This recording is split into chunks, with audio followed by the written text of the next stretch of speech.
Hello everyone! Welcome back to Master Che.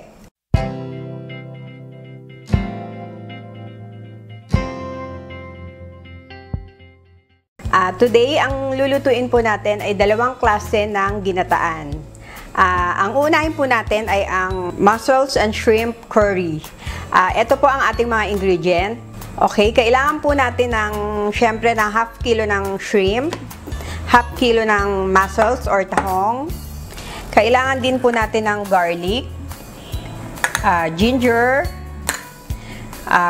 onion powder, pwede rin pong onion, curry powder, turmeric powder, salt, pepper, and sugar, siling labuyo, and kakang gata. Now, mag-start na po tayo. Okay, lalagay na po tayo ng oil. Lagyan na po natin ang ating garlic. At ang ating ginger. Hintayin lang po natin silang pumula ng konti. Okay, lagay na po natin ang ating turmeric. Mas masarap po kasi siya pagka yung ginigisa-gisa nyo muna. Ayan, lagay-lagay lang po lahat. Ating curry. The salt, sugar, and pepper. Dadagdagan ko lang po ng konting oil.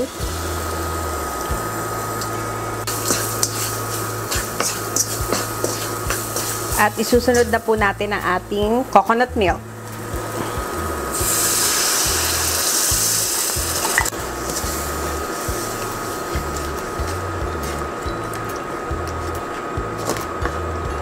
Hintayin lang po natin siya mag-simmer at i-add na po natin ang ating mussels and shrimp.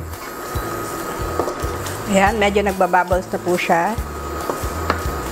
Okay, pwede na po natin ilagay ang ating mussels.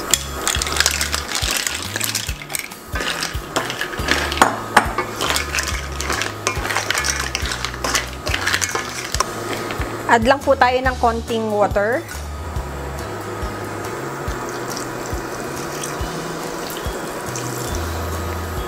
Hintayin lang po nating maluto ang mussels. Takpan lang po natin siya bago natin isusunod ang ating shrimp.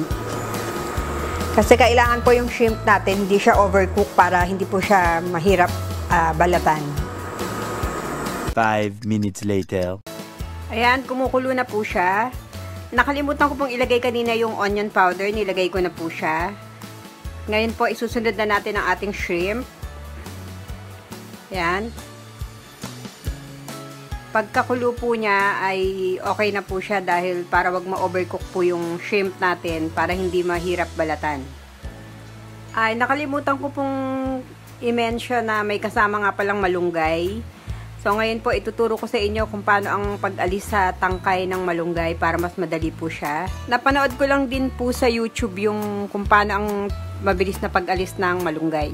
Pagkakulo po ng ating shrimp, ilalagay na po natin ang ating malunggay at ang siling labuyo. Ayan, okay na po siya. Ngayon, ilalagay na po natin ang ating malunggay. Nahugasan ko na po siya. Isang halo na lang po at pwede na po tayo mag-plate. Okay, magpi-plate na po tayo.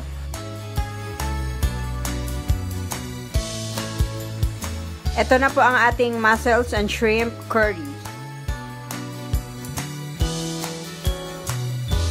Okay, ang isusunod naman po natin ay ang ating second recipe na ang tawag po ay pinindot. Ang pinindot po ay isa sa mga favorite na merienda po sa Batangas. Ang husband ko po kasi ay from Cuenca, Batangas.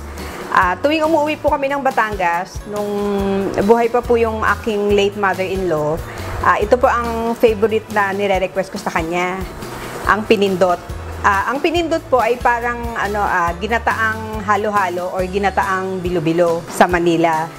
So, ang mga kailangan lang po natin ay langka, sugar, sago, pandan, at ang ating rice flour or bilo-bilo. Ngayon po, nilagay ko na po yung gata para po kumulo na siya. Pagkulo niya ay saka po natin ilalagay itong bilo-bilo. So, nabilog ko na po yung iba. Idadagdag lang po natin tong iba. Nag-wash na po ako ng hands.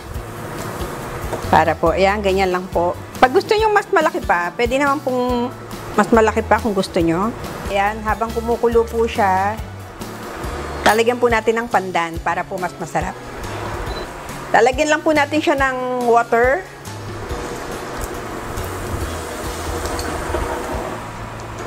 Yan, halo-halo lang po. Lalagyan din natin siya ng sugar, syempre. Kung gusto nyo po ng matamis or medyo hindi naman masyadong matamis, okay naman po. Depende po sa inyo kung gaano katamis ang gusto nyo. Lalagyan din po natin siya ng konting langka.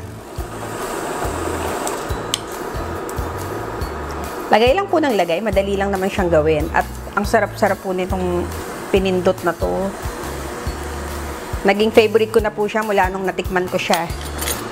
Lalagyan lang po natin siya ng konting salt para lang, konti lang naman po, para pangontra lang sa tamis. Ngayon, pagkakulo po niya, lalagyan na natin isa-isa yung ating bilo-bilo. Kailangan po isa-isa lang para wag magdikit-dikit. Simmer lang po natin. Pagka-simmer po, pwede na nating ilagay. Nung bata po ako, pag bumibili ako sa kapitbahay namin na nagtitinda ng ginataang halo-halo, pinadadamihan ko po ng bilo-bilo.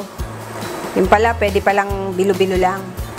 Yan, medyo kumukulo na po. Pwede na siguro natin ilagay isa-isa. Yan, pwede na po natin siya ilagay.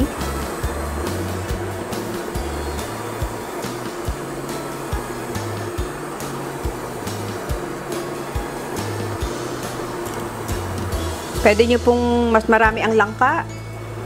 Okay naman po siya. Yan, lagay-lagay lang po. Sobrang bilis lang po maluto nito. Okay, tatakpan ko muna po siya. Siguro mga after 5 minutes, talagay na po natin yung ating sago. 5 minutes later. Yan, kumukulo na po siya. Okay na po, ang bango-bango, amoy langka. Lalagay na po natin ang ating sago.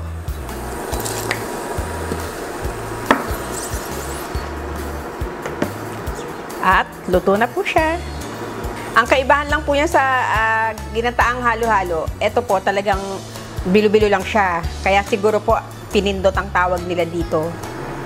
Okay, okay na po siya. Magpi-plate na po tayo.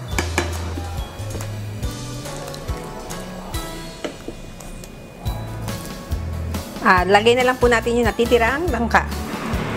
Dahil ako po ang kakain yan. Ito na po ang ating pinindot. Okay, there you have it guys. Ang ating mussels and shrimp curry and pinindot. Tikman na po natin siya. Kamayin ko na lang po siya. Lalagyan ko lang po ng konting sauce. And malunggay.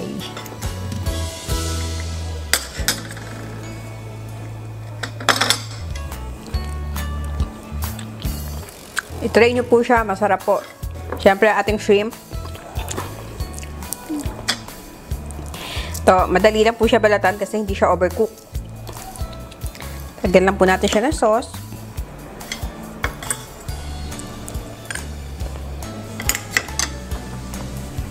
Ito na po ang ating pinindot. I-try nyo po ito. Napakasarap po nitong merienda. Pero ngayon po, dinner ko siya. Kaya ako lang naman po ang kakain nito. Kaya dito na po kakain. Grabe, ang sarap po. Sana po i-try nyo siya. Kung may question po kayo or any suggestion, just comment below po. And don't forget to like and subscribe. And see you next time. God bless!